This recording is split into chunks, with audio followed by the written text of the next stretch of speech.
I have the pleasure to present to you Dr. Martin Luther King, Jr.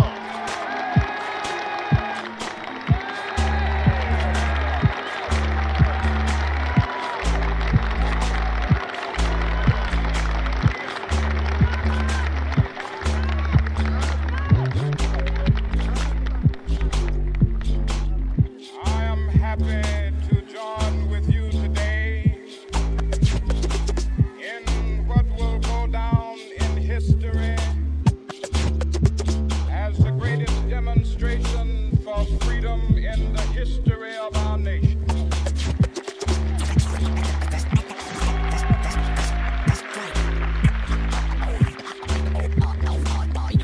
Five score years ago, a great American in whose symbolic shadow we stand today signed the Emancipation Proclamation.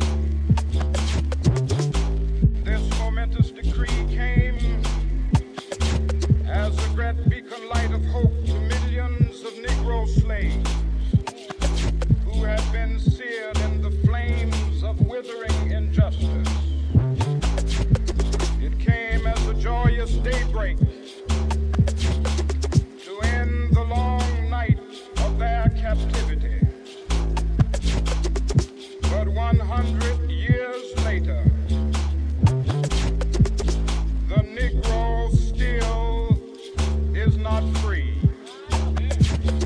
100 years later, the life of the Negro is still sadly crippled by the manacles of segregation and the chains of discrimination. 100 years later, the Negro lives on a lonely island of poverty in the midst of a vast ocean of material prosperity. This nation will rise up and live out the true meaning of its creed. We hold these truths to be self-evident, that all men are created equal.